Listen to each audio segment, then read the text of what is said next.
और यहाँ पर मैं एक बात भी बोलना चाहूँगा कि यार ये जो मीडिया है ना, वो सही चीज़ नहीं है, ठीक है। मतलब इतना बड़ा स्ट्राइक होने वाला है, ठीक है, ऑनलाइन स्ट्राइक होने वाला है या ऑफलाइन स्ट्राइक होना, इतना बड़ा मुद्दा है, ठीक है। अभी अमेरिका में जैसे कि वाइल्ड फायर हुआ, ठीक है, वहाँ पर बहुत सारे लोग बेघर हो गए, कितने सारे जो पशु पक्षियाँ थे वो मर गए, लेकिन कहीं पर भी नहीं दिखाया गया। और जो लोग ये सोचते हैं कि उसका असर इंडिया पे नहीं पड़ेगा, भैया पूरे पृथ्वी पे पड़ेगा, देख लेना। हेलो फ्रेंड्स, आप सभी का स्वागत है हमारे इस चैनल में जिसका नाम है द सस्टेन शो। आज हम बेसिकली बात करने वाले क्लाइमेट स्ट्राइक के ऊपर। क्लाइमेट स्ट्राइक क्या है, क्लाइमेट स्ट्राइक क्यों इम्पोर्टेंट है, कहाँ कहाँ किया जा रहा है, किन के द्वारा क्लाइमेट स्ट्राइक स्टार्ट किया गया, और इंडिया के लिए क्लाइमेट स्ट्राइक क्यों इतना इम्पोर्टेंट है। तो इसी के बारे में आज चर्चा करेंगे। तो चलो यार स्टार्ट करते हैं।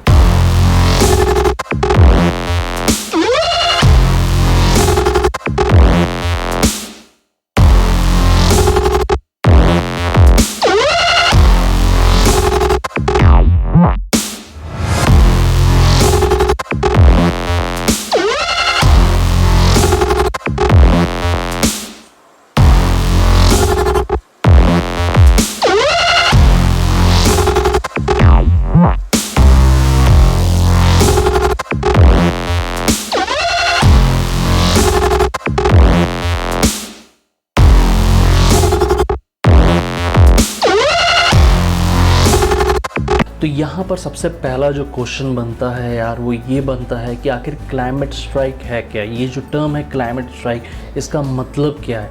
तो मैं आपको बताना चाहूँगा यार कि क्लाइमेट स्ट्राइक एक तरीके का मूवमेंट है जो कि 2018 अगस्त में स्टार्ट किया गया ग्रेटा थनबर्ग के द्वारा, जिसमें all over the globe, all over the planet, जितने भी देश हैं, सब ने मिल के इसमें भागीदारी ली। और इसमें जो लोग थे वो मेनली यंगस्टर थे, मेनली कॉलेज गोइंग स्टूडेंट्स थे, जो स्कूल जाने वाले बच्चे हैं वो थे। इसका सीधा सीधा मतलब था यार कि वो चाहते थे अपनी गवर्नमेंट से, अगर मैं आसान भाषा में बताऊं तो वो चाहते थे कि यार कि उनकी गवर्नमेंट कुछ ऐसा पॉलिसी बनाए, कुछ ऐसा एक्शन ले क्लाइमेट चेंजिंग के ऊपर। क्योंकि आप खुद भी फील कर रहे होगे यार, जो क्लाइमेट है वो कितना जल्दी परिवर्तन कर रहा है, कितना जल्दी उसमें चेंजेस आ रहे हैं, ठीक है। तो ये सबके नोटिस पे है, लेकिन अभी तक गवर्नमेंट ने कुछ भी ऐसा पॉलिसी, कुछ भी ऐसा इनिशिएटिव, जो बहुत से डेवलप्ड कंट्रीज़ की जो गवर्नमेंट है वो कुछ ऐसा काम कर नहीं रही है। तो इसी के लिए ग्रेटा थनबर्ग ने स्टार्ट किया ये strike. I shouldn't be up here. I should be back in school on the other side of the ocean. Yet you all come to us young people for hope. How dare you? You have stolen my dreams, my childhood with your empty words. अब यहाँ पर मैं एक बात बताना चाहूँगा कि यार ग्रेटा ने अगस्त 2018 में इसकी स्टार्टिंग की थी, लेकिन ये जो 2019 में ये एक ग्लोबल क्लाइमेट स्ट्राइक बन गया, जिसमें 185 कंट्रीज़ ने पार्टिसिपेट किया, जिसमें इंडिया भी था। इंडिया में 14,000 लोगों ने पार्टिसिपेट किया था 12 अलग अलग जगहों में। तो ये एक तरीके से ग्लोबल मूवमेंट बन गया। ये पहला कोई ऐसा स्ट्राइक था जो ग्लोबली किया गया था इतने बड़े पैमाने पे। जाहिर सी बात है यार, क्योंकि क्लाइमेट चेंज हो रहा है, ठीक है, ये किसी से छुपा हुआ नहीं है। और सच बताऊं तो कोई इतना इसको सीरियसली ले नहीं रहा है, तो है ज़रूरी है। आगे बढ़ते हैं अपने टॉपिक पे।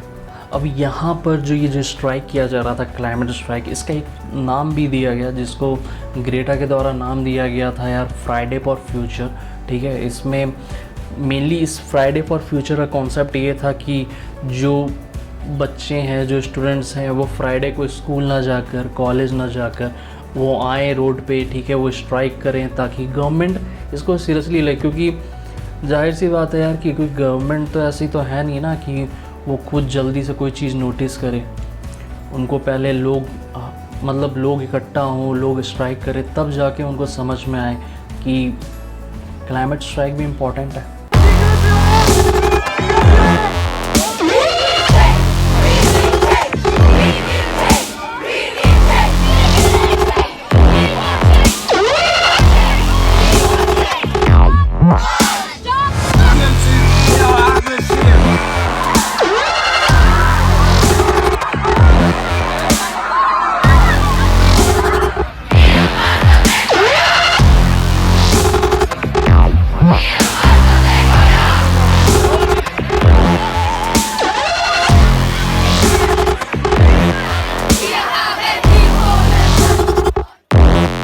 तो यहाँ पर एक जो ग्रेटा के द्वारा हैशटैग दिया गया था, एक कैंपेन का नाम दिया गया था फ्राइडे फॉर फ्यूचर, उसी पे एक वेबसाइट भी बनी हुई है जिसका नाम है friday4future.org। इसमें यार ये बताया गया है फ्राइडे फॉर फ्यूचर के बारे में कि ठीक है अपन को स्ट्राइक करना है, लोग स्ट्राइक कर रहे हैं, लेकिन तरीका जो स्ट्राइक करने का है वो बदल जाएगा। अब यहाँ पर एक क्वेश्चन बनता है कि यार 2018 में ग्रेटा ने स्टार्ट किया, 2019 में बहुत बड़े लेवल पे किया गया, इतने बड़े लोग, इतने सारे लोग एक साथ एक ही जगह इकट्ठा हुए हैं, हर एक देश ने पार्टिसिपेट किया, 185 कंट्रीज़ का यार एक ही एम को, एक ही गोल को अचीव करने के लिए सड़क पे आना, ये एक बहुत बड़ी बात है। ठीक है, तो लोगों ने बढ़ चढ़ के इसमें हिस्सा लिया। तो 2018 में हुआ, 2019 में हुआ, 2020 में क्या? तो यहाँ पर मैं आपको बताना चाहूँगा कि 2020 में इस स्ट्राइक का नाम दिया गया है ग्लोबल क्लाइमेट एक्शन डे। पहला है कि आप एक जनरल एक्शन लें, जनरल एक्शन के थ्रू आप यहाँ पर ये है कि आप एक स्मॉल ग्रुप को इकट्ठा करें अपने पास। ठीक है, आपके जो दोस्त यार हैं उनके थ्रू आप एक स्मॉल ग्रुप बनाएं 5-6 लोगों का, फिर उसमें कुछ पोस्टर लिखे हैं, आप पोस्टर में कुछ स्लोगन लिखे हैं, कुछ ऐसा कोट्स लिखे हैं जो क्लाइमेट के प्रति हो, और उसको आप कहीं पर भी जाके आप स्ट्राइक कर सकते हैं। ठीक है, आप, लेकिन शर्त ये है ज़्यादा भीड़ नहीं होनी चाहिए। दूसरा तरीका है यार कि आप जो डिजिटली स्ट्राइक कर सकते हैं। डिजिटली स्ट्राइक में क्या है कि आप कुछ सॉर्ट ऑफ वीडियोस डाल सकते हैं अपने स्टेटस में। ठीक है, लोगों को पास कर सकते हैं, कोई ऐसा स्लोगन बना के दे सकते हैं इवन, और साथ ही में हम लोग भी ट्राई करेंगे कि आप तक कुछ ऐसा पहुंचाया जाए कंटेंट, कुछ ऐसा कोट्स बना के, कुछ ऐसा पोस्टर्स बना के भिजवाया जा सके ताकि आप भी अपने स्टेटस पे उसे लगा सकें। अब यहाँ पर एक क्वेश्चन उठता है कि यार ये जो कॉन्सेप्ट है, ये स्ट्राइक करने का जो कॉन्सेप्ट है, ये आया कहाँ से? तो मैं आपको बताना चाहूँगा कि 2015 में इसकी शुरुआत हुई थी। ग्लोबल यूथ समिट 2015 हुआ था, जिसमें उसके जो ऑर्गेनाइजर्स थे उन्होंने ही मेनली डिसाइड किया कि यार कुछ ऐसा किया जाए, कुछ ऐसा स्ट्राइक किया जाए जिसमें लोगों तक ये जागरूकता, ये मैसेज पहुंच सके कि यार क्लाइमेट चेंज हो रहा है और इसके प्रति हमारे को एक्शन लेना चाहिए कुछ। और उन्होंने बहुत एक अच्छा सोचा यार कि इसमें क्यों ना स्टूडेंट्स को इन्वॉल्व किया जाए। तो उन्होंने एक मूवमेंट बनाया जिसका नाम रखा ग्लोबल स्कूल स्टूडेंट मूवमेंट। ठीक है, जिसमें बढ़ चढ़ के स्कूल के बच्चों ने, कॉलेज के बच्चों ने मिलकर एक साथ इस स्ट्राइक को आगे बढ़ाया। और ये स्ट्राइक बूस्टअप तब हुआ जब ग्रेटा ने 2018 अगस्त में स्ट्राइक करना स्टार्ट किया स्वीडिश पार्लियामेंट के आगे। मैं आपको बताना चाहूँगा कि ग्रेटा थनबर्ग एक 16 साल की लड़की है जिसने स्वीडिश पार्लियामेंट के आगे बैठ के अकेले स्ट्राइक करना स्टार्ट किया। ठीक है, कोई नहीं था उसके साथ, ठीक, लेकिन वो बस ये चाह रही है कि वो किसी ना किसी तरह जो स्वीडिश गवर्नमेंट है वो कुछ ना कुछ ऐसा एक्शन ले क्लाइमेट के प्रति। अब यहाँ पर मैं थोड़ी सी बातें और ग्रेटा के बारे में बताना चाहूँगा कि ग्रेटा ने सबसे पहले जो ग्लोबल वार्मिंग के बारे में, जब वो 8-9 साल की थी तब उसने जाना था। ठीक है, वो बहुत फिर उसके बारे में पढ़ने लगी, फिर उसके बाद उन्होंने मतलब काफ़ी डीप नॉलेज के बाद वो स्ट्राइक पे गई, अकेले स्ट्राइक किया। और धीरे धीरे लोगों ने, शुरुआत में लोगों ने उनको बहुत डीमोटिवेट किया, कोई उसके साथ जा नहीं रहा था, लेकिन साथ में फिर उसके बाद धीरे धीरे लोग जुटते गए और कारवां बढ़ता गया। तो यहाँ पर ये भी जानना ज़रूरी है कि आखिर ग्रेटा थनबर्ग की मांग क्या थी। क्या उसने बहुत बड़ा कोई तीर मांग लिया था? ऐसा तो कुछ था नहीं। उसका यार सिंपल सा ये था कि गवर्नमेंट जो है, स्वीडिश गवर्नमेंट है, वो फॉसिल फ्यूल का जो बर्निंग वाला जो पॉलिसी है उसको किसी तरह कम करवाए। ठीक है, जो बड़ी बड़ी कंपनियां हैं जो ज़्यादा कार्बन एमिशन करती हैं, ठीक है, वो किसी तरह उनसे रुकवाया जाए, उन पर कुछ ऐसी पॉलिसीज़ बनाई जाए जिसके थ्रू कार्बन एमिशन पे रोक लगे। यहाँ पर एक टर्म आता है पेरिस एग्रीमेंट 2015। आखिर ये है क्या? ठीक है, ये भी जानना बहुत ज़रूरी है आपके लिए। तो पेरिस एग्रीमेंट 2015 यार ये है कि वर्ल्ड के 196 कंट्रीज़ के जो टॉप लीडर्स हैं वो एक जगह इकट्ठा हुए।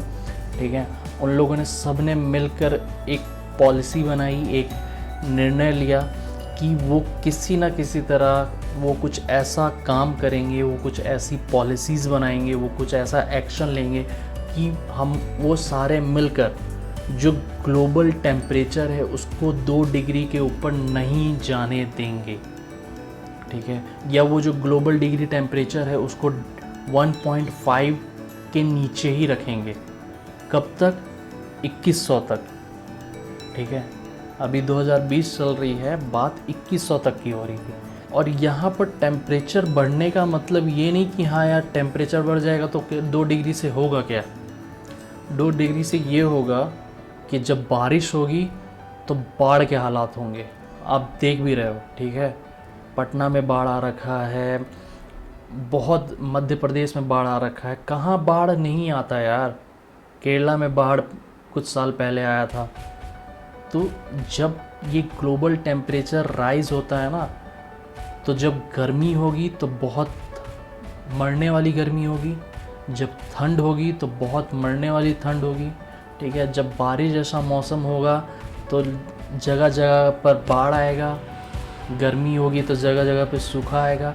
यही एक रीज़न है जिसके कारण किसानों पे भी असर पड़ता है, लेकिन लोग समझते नहीं हैं। क्या किया जाए, कुछ ना कुछ तो करना पड़ेगा ना। अब यहाँ पर एक क्वेश्चन उठता है कि यार ये जो क्लाइमेट स्ट्राइक हो रहा है ये इंडिया के लिए क्यों इम्पोर्टेंट है, क्यों आखिर ये जो क्लाइमेट स्ट्राइक है ये इंडिया के लिए इतना इम्पोर्टेंस क्यों रखता है।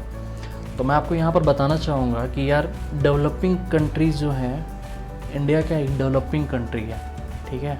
हमारे पे सबसे ज़्यादा इफेक्ट पड़ेगा इसका। पॉल्यूशन कौन फैला रहा है? ऐसी बात नहीं है, मैं यहाँ पर ये नहीं बोल रहा कि इंडिया सबसे ज़्यादा पॉल्यूशन फैला रहा है, ठीक है। इंडिया सबसे ज़्यादा कार्बन एमिट कर रहा है, ऐसा नहीं है। हमारे आगे बहुत से हैं, ठीक है। यूएस है, चाइना है, तो ये सब जो है ये सब क्या है, डेवलप्ड कंट्रीज़ हैं। अब डेवलप्ड कंट्रीज़ में लोग ज़्यादा मशीनरी का इस्तेमाल करते हैं, लोग ज़्यादा गाड़ी का इस्तेमाल करते हैं, लोग ज़्यादा फैसिलिटीज़ ऐसी जो मशीनरीज है जिसका इस्तेमाल करते हैं, जिसके कारण क्या होता है, गैसेस निकलती हैं, ठीक है।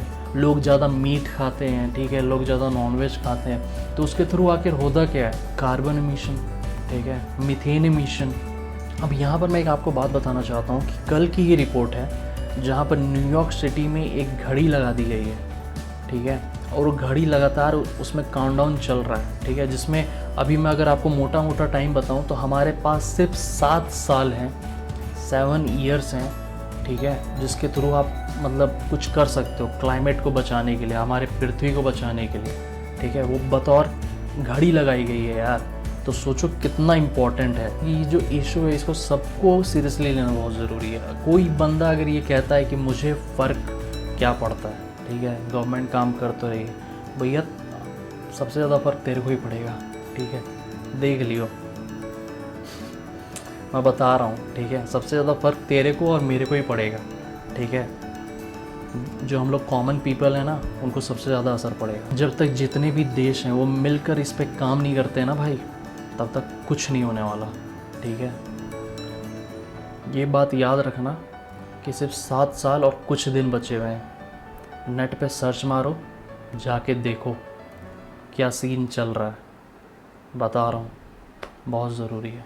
तो यहाँ पर मैं आपको बताना चाहूँगा कि ऐसा नहीं है कि इंडिया कोई काम नहीं कर रही इस क्लाइमेट के प्रति, या इंडिया इस चीज़ को इतना सीरियस नहीं ले रही। इंडिया सीरियसली ले भी रही है और इसके प्रति काम भी कर रही है। इंडिया बल्कि उन देशों में है जो इस चीज़ को सीरियस लिया है, इस इशू को सीरियसली लिया है और इसके प्रति बहुत सारी इनिशिएटिव उठाए गए। आपको बताना चाहूँगा कि उनमें से एक है स्वच्छ भारत अभियान, दूसरा है सोलर अलायंस, जो कि सोलर पैनल्स लगाए जा रहे हैं ऑल ओवर द इंडिया और सोलर पार्क्स बनाए जा रहे हैं, ठीक है। जो ई मोबिलिटी है, ठीक है, ई मोबिलिटी बोले तो जो ई रिक्शाज़ हैं उसको बढ़ावा दिया जा रहा है, उसके जो नए नए स्टार्टअप्स आ रहे हैं उसको बढ़ावा दिया जा रहा है। और जो उज्ज्वल योजना के तहत जो CFL बल्ब्स हैं उसको हटाकर LED घरों में लगवाया जा रहा है।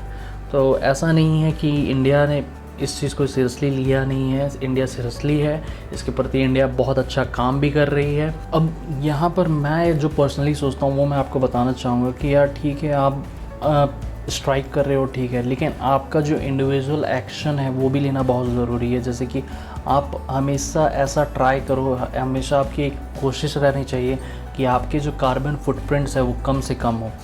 तो उसके तहत आपको क्या करना होगा ये भी आपको जानना ज़रूरी है। तो मैं आपको बताना चाहूँगा कि ट्राई करें मीट कम से कम खाएं, वेजिटेरियन खाना ज़्यादा से ज़्यादा खाएं, ठीक है। अगर आपको मीट खाने का शौक़ है, आप चिकन खाते हैं, आप फ़िश खाते हैं, तो ट्राई करें कि महीने में एक बार ही खाएं, ठीक है। और दूसरा ये है कि जब भी आप ट्रैवल कर रहे हैं तो ट्राई करें पब्लिक ट्रांसपोर्ट का इस्तेमाल करें। यहाँ पर मैं आपको बहुत एक अच्छी बात बताना चाहूँगा कि ग्रेटा थनबर्ग को यूएस में बुलाया गया था। एक ग्लोबल वार्मिंग के ऊपर एक समिट हो रहा था, एक मीटिंग चल रही थी वर्ल्ड लीडर्स के द्वारा। तो वहाँ पर ग्रेटा थनबर्ग ने क्या किया, वो फ्लाइट से ना जाकर उन्होंने जो सोलार बोट का इस्तेमाल किया, और सोलार बोट से लगभग 2 हफ्ते लग गए। वो तब जाके न्यूयॉर्क सिटी पहुंची और उन्होंने वो जो समिट है, वो जो ग्लोबल वार्मिंग का जो समिट होना था, उसको वहाँ पर अटेंड किया। तो आखिर उन्होंने किया क्यों ऐसा? जाहिर सी बात है यार, उन्होंने इसलिए किया क्योंकि वो जो अपना इंडिविजुअल कार्बन फुटप्रिंट था उसको वो कम करना चाहती थी। वो ये नहीं चाहती थी कि किसी तरह वो कुछ ऐसा एक्शन ले, कुछ ऐसा स्टेप उठाएं जिसके कारण जो कार्बन एमिशन है वो बढ़े। तो इसी के साथ आज की मैं वीडियो समाप्त करता हूँ। आशा करता हूँ आपको मेरी वीडियो पसंद आई होगी। पसंद आई हो तो अपने दोस्तों के साथ शेयर करें इस वीडियो को, चैनल को सब्सक्राइब करें, और आपका जो फीडबैक्स है वो आप देना ना भूलें कमेंट सेक्शन में। तब तक के लिए thank you and have a nice day.